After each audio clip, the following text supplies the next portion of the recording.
చాలామందికి ceiling fan repair చేయడం రాక వాటి కవర్లను పలగొడుతూ ఉంటారు. బేరింగ్ తీస్తున్నప్పుడు కానీ ఇంకేదైనా సమయంలో కవరు పలిగిపోతుంది. అలా చేయరాకపోవడం వల్ల అలా చేస్తారు.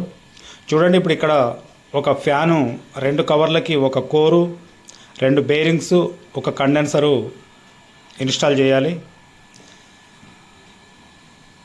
చాలా ఫ్యాన్లకు చాలా జాగ్రత్తగా చేయవలసి వస్తుంది. మరి ఆ కవర్లకు ఉన్నటువంటి బాటమ్ కవర్, టాప్ కవర్కు ఉన్నటువంటి పాత బేరింగులను ఓపెన్ చేయాలంటే కంపల్సరీ ఆయిల్ వేయాలండి. ఎందుకు ఆయిల్ వేయాలంటే ఆయిల్ వేయటం వల్ల అక్కడ చిలుము అనేది ఉంటే మెత్తబడిపోతుంది. మనము ఉడబీకినప్పుడు అంటే ఓపెన్ చేసినప్పుడు బేరింగ్స్ స్మూత్గా ఉడతాయి. లేదు అంటే మాత్రం చిప్ప పలుగుతుంది. అంటే బాటమ్ కవర్ కానీ టాప్ కవర్ కానీ పగిలిపోయే ప్రమాదం ఉంటుంది. ఎందుకంటే ఈ రోజులలో వచ్చే బాటమ్ టాప్ కవర్స్ చాలా పలసగా ఉంటాయి. ఎట్లా పడితే అట్లా కొట్టడానికి వీల్లేదు, ఎట్లా పడితే అట్లా తీయడానికి వీల్లేదు. కాబట్టి కంపల్సరీ ఆయిల్ ఇంప్లిమెంట్ చేయాలి.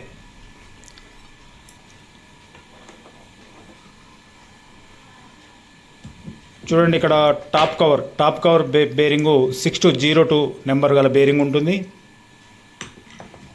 ఆ బేరింగ్ను ఓపెన్ చేయాలంటే సాధారణంగా చాలామంది పుల్లర్ను ఉపయోగిస్తుంటారు. పుల్లర్లను ఉపయోగించేటప్పుడు కవర్స్ పగిలే అవకాశం ఎక్కువగా ఉంటుందండి. ఇది ఒక పాయింట్ కంపల్సరీ గుర్తుంచుకోవాలి. ఎందుకు అంటే ఆ 3 లెగ్స్ ద్వారా కవర్ మీద ఒత్తిడి బాగా పెరుగుతుంది. కవర్ వెంటనే డ్యామేజ్ అయిపోయే అవకాశం ఉంటుంది. అలా కాకుండా టాప్ కవర్ బేరింగ్ ఎప్పుడైనా కానీ చాలామంది బుష్లు ఉపయోగిస్తారు. నేనైతే ఈ రాడ్ ఉపయోగిస్తున్నాను. దాని మీద బోర్లో పెట్టేసి పైనుంచి బేరింగ్ను ఏదైనా తీసుకొని కొడితే ఈ టాప్ కవర్కు ఎటువంటి డ్యామేజ్ లేకుండా బేరింగ్ వచ్చేస్తుంది. సింపుల్గా కూడా వస్తుంది. ఇక బాటమ్ కవర్ తీసుకుంటే దీన్ని బుష్లతోటి కానీ ఇంకేదైనా రాడ్స్ తోటి కానీ బేరింగ్ తీస్తానికి అవకాశం ఉండదు. కంపల్సరీ ఇక్కడ పుల్లర్ మాత్రమే ఉపయోగించాలి. పుల్లర్ను ఉపయోగించే ముందు కూడా ఆయిల్ ఇంప్లిమెంట్ చేశామా లేదా అనేది చూసుకోవటము కంపల్సరీ. ఇక్కడ చూడండి, పుల్లర్కు 3 లెగ్స్ ఉన్నాయి. 3 లెగ్స్ ఆ కవర్లో ఎక్కడ ఉండాలంటే ఆ బాటమ్ కవర్లో కాట్లు ఉంటాయి చూడండి, ఆ కాట్ల మీద మాత్రమే ఆ లెగ్స్ సిట్టింగ్ అయి ఉండాలి. దానివల్ల తొందరగా డ్యామేజ్ అయ్యే అవకాశం ఉండదు.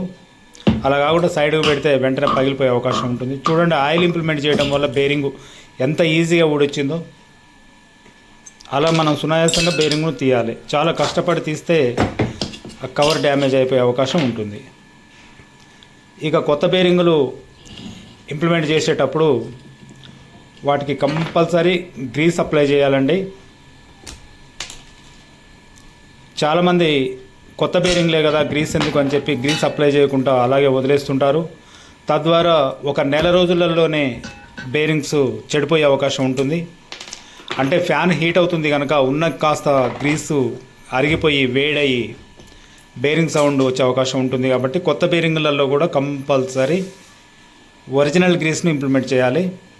ఏ గ్రీస్ పడితే ఆ గ్రీస్ ఇంప్లిమెంట్ చేస్తే మనము బేరింగ్ లేసి ఫ్యాన్ ఫిట్టింగ్ చేసిన మరుక్షణమే బేరింగ్ సౌండ్ వస్తుంది, మనకు డబల్ పని అవుతుంది. కాబట్టి ఎట్టి పరిస్థితుల్లో డూప్లికేట్ గ్రీస్ అనేది వాడకూడదు. ఒరిజినల్ గ్రీస్ మాత్రమే బేరింగ్లకు వాడుకోవాలి. Original bearings and original grease మనము వాడుకుంటేనే బాగుంటుంది. ఇంకొకటి, ఈ పై బేరింగు అంటే టాప్ కవర్ బేరింగు అలా బోర్లో పెట్టాలండి. ఈ బాటమ్ కవర్ బేరింగ్ వచ్చేసి గ్రీస్ పెట్టిన సైడ్ పైకి ఉండాలి.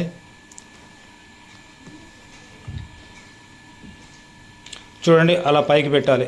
అలా పైకి పెట్టేసి వాటిని ప్రెస్ చేసుకుంటే సరిపోతుంది.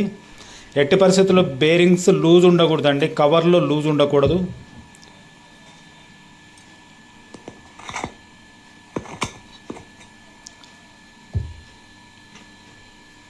లూజ్ ఉండకూడదండి.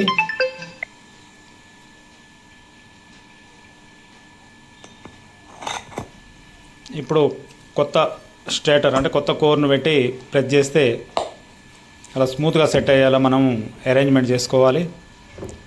ఇలాంటి ఫ్యాన్లకు హార్డ్ వర్క్ చేయకూడదు, స్మూత్ వర్కే ఉండాలి. ఆ తర్వాత మ్యాగ్నెట్ రింగ్ అండి.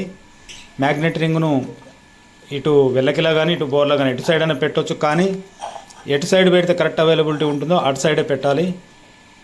ఎట్లా పడితే అట్లా పెడితే కూడా ఫ్యాన్కు సౌండ్ వచ్చే అవకాశం ఉంటుంది. చూడండి, ఇది కరెక్ట్గా లేదు కాబట్టి కంపల్సరీ దాన్ని తిప్పి పెట్టాలి. చూడండి ఇప్పుడు స్మూత్ ఉంది, రన్నింగ్ మంచిగా అవుతుంది కాబట్టి ఇలా అరేంజ్మెంట్ చేసుకోవాలి. దానికి ఒక స్ప్రింగ్ ఉంటుంది. నెక్స్ట్ బాటమ్ స్ప్రింగ్ కంపల్సరీ వేయాలండి. స్ప్రింగ్ వేయకపోతే ఫ్యాను దెబ్బతినే ప్రమాదం ఉంటుంది.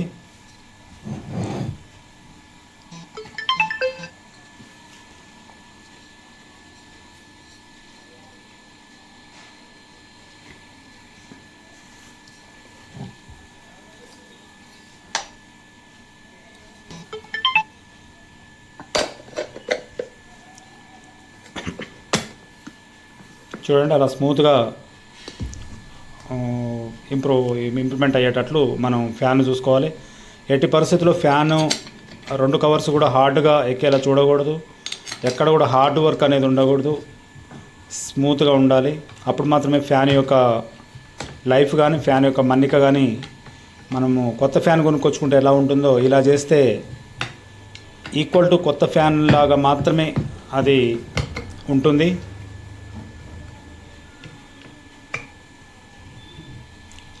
బేరింగ్స్ కవర్లలో బేరింగ్ల లూజ్ కానీ బేరింగులలో సాఫ్ట్ లూజ్ కానీ ఉండకుండా ప్రధానంగా చూసుకోవాల్సి వస్తుంది. అలాంటప్పుడు మాత్రమే ఫ్యాన్ ఎటువంటి సౌండ్ లేకుండా కానీ చాలా మంచిగా తిరుగుతుంది. చూడండి అలా తిప్పితే స్మూత్ ఉండాలి, స్మూత్గా తిరగాలి. ఎట్టి పరిస్థితి ఎటు సైడ్ కూడా రాసుకున్నట్లు కానీ సౌండ్ వచ్చినట్లు కానీ పట్టేసినట్లు కానీ ఉండకూడదు.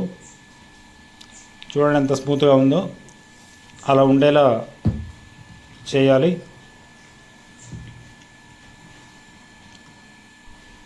ఇక కొత్త కోర్లకు 3 వైర్స్ వస్తాయి కాబట్టి ఆ కనెక్షన్స్ యథావిధిగా అన్ని ఫ్యాన్స్కి ఎలానైతే కనెక్షన్ ఇచ్చుకుంటామో అలాగే కనెక్షన్ ఇచ్చుకోవాలి. ఫ్యాన్ రిపేర్ చేస్తున్న తరుణంలో compulsory winding, bearings and condenser ఈ 3 కూడా కొత్త వేయాలండి. మన దగ్గర పాత కండెన్సర్ ఉంది కదా అని వేయకూడదు.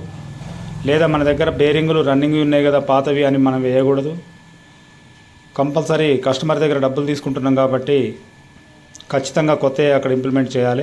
అప్పుడు మాత్రమే వాళ్ళకు కూడా మన్నిక ఉంటుంది, ఎక్కువ రోజులు వస్తుంది, మన వర్క్ మీద వాళ్ళకు పూర్తి నమ్మకం కలుగుతుంది.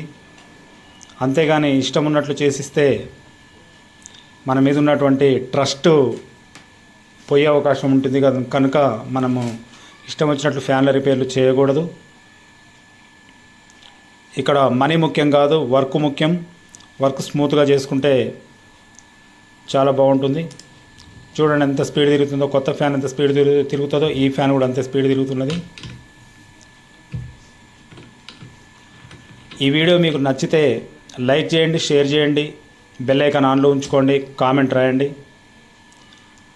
నా వీడియో ఛానల్ను ఏఆర్ టెక్ మార్కెట్స్ ఛానల్ను బూస్టప్ చేయండి. మీకు ఈ వీడియో ఎక్కడైనా ఉపయోగపడ్డది అనుకుంటే కంపల్సరీ లైక్ చేయండి, ఒక కామెంట్ చేయండి.